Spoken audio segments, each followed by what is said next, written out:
Working the overtime, It's just me. calling the money line. It's just me. Working the bank when I go to town, make the money count. Yeah, it's just me. What's going on, guys? It's your boy Showtime Satch, and today we are here with the episode here, why your squad is losing in R6 and how to fix it. So before we get into this video, this is really an episode for people that want to win. Listen, if you just want to have fun, do your own thing. But I'm trying to help you guys win. I can't help you have fun, but I can help you get some W's. So, before we get into it, if you guys like this kind of content, like, subscribe.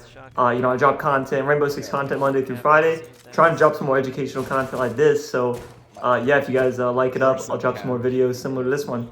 But we'll go ahead and get into the number one thing I say. You need a coach or an IGL. IGL stands for in-game leader. I recently learned that from a good friend.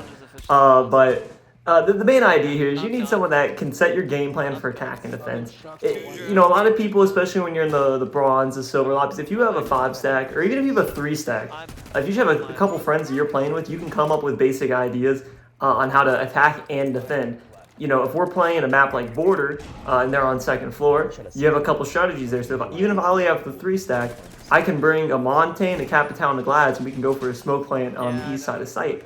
Or I could bring a Thermite, Thatcher, and whoever, and we could blow up main wall.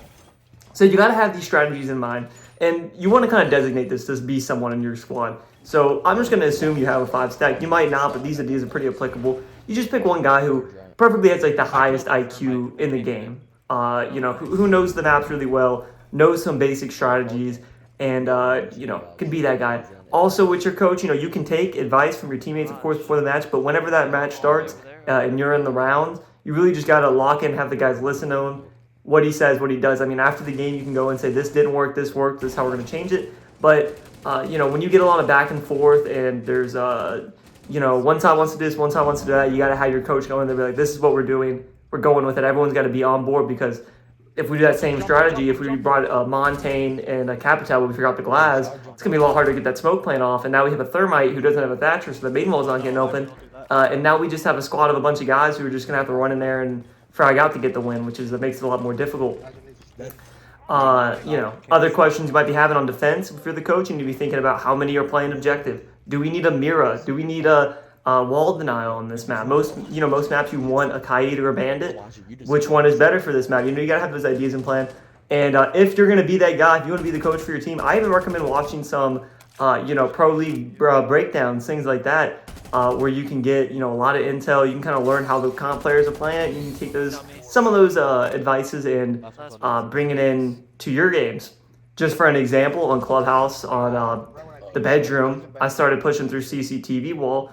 And that's gotten me a lot of success learning that from Comp League. So always have some education there. And really, the main idea of that first section, you need a coach or an in-game leader. So if you don't have that in your squad, you want to hit the books and become that for your team. Number 2, we have communication. A lot of teams struggle with communication, how to communicate with your teammates effectively and in a manner that they'll understand, right? You have to be simple and direct.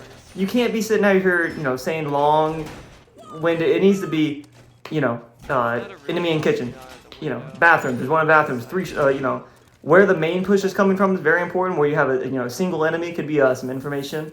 And even if you don't know the calls, because I'll be honest, I play a lot of R6. I still don't know every call in the game. Sometimes I'll see an enemy. I don't know what room he's in. But if, let's say I'm dead and I'm watching my teammate, I can say, oh, he's down the hall and to the right from you.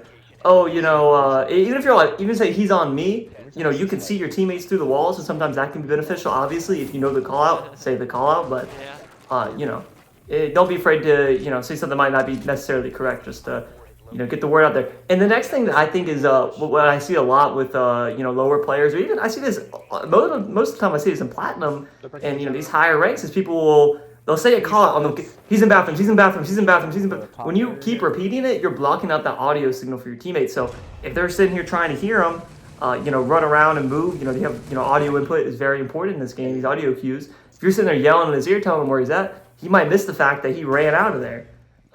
Things like that, or even just breaking their concentration. So I say the rule of thumb is you say it twice. One time, you can have audio glitch, maybe they don't hear you. So I'll be like, bathrooms, bathrooms. I'll say that and then I'll shut up. That's an example of a good call out. If he's over there, he's to the right, it might not be as effective. So communication, Very important. All right, sorry about that cut here. Next up, you gotta know your skill level, and this doesn't just mean, oh, I'm in copper, I'm in bronze, I'm in silver, whatever your rank is. That doesn't really matter. I'm talking about you gotta know how good are you with taking long range gunfights with DMRs, ARs. How good your gun skill essentially. Are you great? Is your audio sense? Can you hear where they're coming from? You gotta know what you're good at, because everyone's good at something, right? If you're garbage at everything, then I recommend you go thermite, follow your buddy, and blow up walls when he asks you. But if you have something you're good at, you can build off of that, right? So you don't just have to listen to what everyone tells you, right? A lot of people will tell you not to use DMRs in this game because, oh, one shot headshot, so it doesn't matter. At the end of the day, yeah, it is one shot headshot. You can get that shot off with a pistol, SMG 12, whatever you can get that shot off with. As long as you can land shots on target, that's what's most important. So for me, with Twitch, I use the 417. Most people will say, oh, why don't you use the F2? F2 has a lot of kick. I think the gun's a little wonky. I can't really control it. I've even used the shotgun with Twitch. I don't recommend it, but with the top thumbs, I don't use the F2 is the point here. And that doesn't mean I'm a bad player because I don't use the F2. It means that's a gun I can't control. You got to know what you're good at. And so, yeah, like I said, there's no shame in using shotguns. Shotguns are fine in this game if you gotta know the map. Some maps it's better at, some maps it's not, or even just gotta have your positioning correct. A very nice spot is at Oregon, I believe. If you're playing basement, there's a little to watch the freezer. There's a little side door. I probably should pull up a clip here. I go mute, grab that shotty, and no one's coming near me. At the end of the day, I lock that thing down. So, the situational.